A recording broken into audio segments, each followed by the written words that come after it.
Всем привет! Сегодня хотел бы рассказать и потестировать длинные шипы от фирмы Imperial. И шипы эти Imperial Spin Breaker на губке 1.0.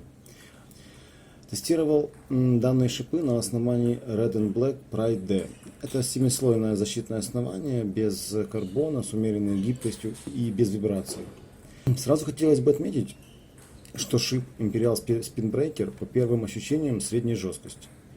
Шипы расположены густо, на шипах имеются насечки и имеют хорошую тягу. При желании можно придавать нижнее вращение при подрезке по плоскому, при наличии правильного движения кистью. Если шипы в версии без губки позиционируются как медленные, то на губке 1.0 шип становится более быстрым и упругим. Шипы сразу легли мне в руку, так как я давно играю тянущими шипами на губках от 0.5 до единички. Сразу хочу отметить такие моменты. Несмотря на то, что шипы тестировались на губке 1.0, без проблем ими все короткие подачи комфортно можно было оставить под сетку. Либо активно лифтингом, либо накатом не очень сильно по месту. И направить неудобно сопернику. Мяч при этом летит не очень быстро, но с эффектами, и главное, что точно. При желании можно ударить кистевым щелчком, если в этом есть необходимость. Все длинные подачи шипами Spin Breaker 1.0 комфортно стопать на столе блоком. Или отходить от стола и играть через срезку или подрезку. И при этом шипы на губке 1.0 не выплевывают мяч за стол. Небольшие проблемы могут возникнуть только против быстрого и плоского мяча, так как, в принципе, наверное, это происходит у любого длинного шипа. Тут самое важное, не нужно его очень жестко подрезать, главное через мягкое движение вернуть плоско в стол, иначе мяч часто будет или завышенный, или за столом. Как говорится, чем больше соперник вращения сделал при подаче, особенно если вращение в двух плоскостях, то ему уже прилетает очень сложно.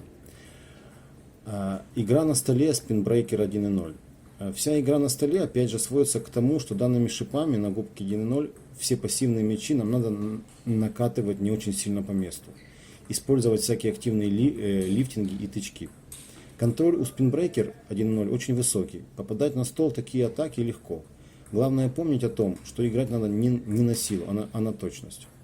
Мяч при лифтинге идет очень низкий и весьма неприятный. В короткой игре очень хорошо получаются разные виляющие мячи, соперник часто играет ребрами. А все активные летящие в нас мячи, если мы вдруг остались на столе, шипы хорошо укорачивают пассивной подставкой. Или при наличии техники неплохо делают чублок. Также при не очень сильном топсе можно данными шипами сделать накат по прямой. Губка 1.0 позволяет комфортно это делать, так как дает достаточную задержку на мяче и есть время скорректировать угол. Также неплохо спинбрейкером на губке 1.0 выдергивать вылетающий мяч с несильным нижним вращением. Шипы неплохо цепляют и держат мяч, и он контрольно ныряет в стол, при этом еще и виляет. Игра в дальней зоне.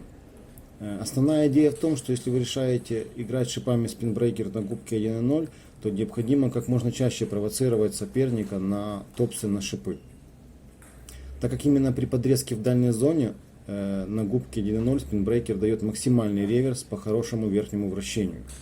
Но возрастает требование к выходу ногами на мяч. Если соперник часто играет через скидку, то шипами несложно отыграть низко, длинно и полуплоско, провоцируя на следующий топ-спин. Если мы еще и чередуем отыгрыш по срезке и гладкой, тянущей накладкой, то вообще соперник очень непросто ориентироваться во вращениях.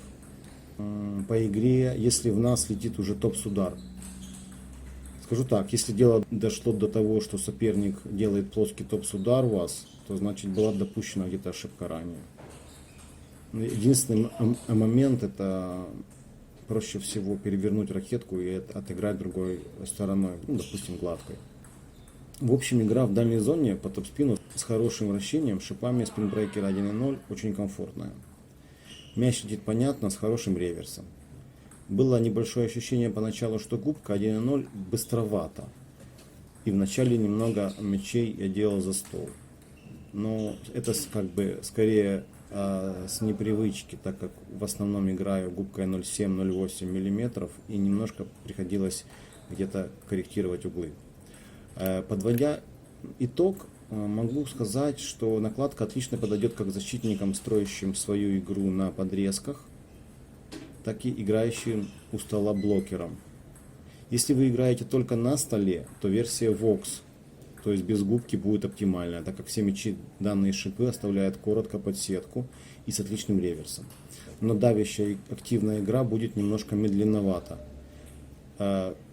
Также есть губка 0,5 мм, которая добавляет скорости и задержку мяча, что дает среднюю игру в дальней зоне, неплохую игру в дальней зоне, усиливает ваши атакующие элементы на столе, вы достигаете некого баланса. И губка 1.0 требует уже более хорошего уровня игры, ей немного сложнее пропиливать мячи на столе, но она дает лучший реверс в дальней зоне и дает отличную активную игру на столе. Это вот давящие накаты, удары, но пассивные блоки, еще блоки на губке 1.0, они не особо гадкие и реверс там невысокий. Информацию о том, где вы можете приобрести данную накладку, вы найдете по ссылкам ниже под видео. Также в магазине настольного тенниса TT Maximum вы найдете большой выбор инвентаря и разнообразного товара для настольного тенниса. Вам всегда помогут выбрать то, что вам действительно необходимо. Оперативная доставка по Украине и всему миру.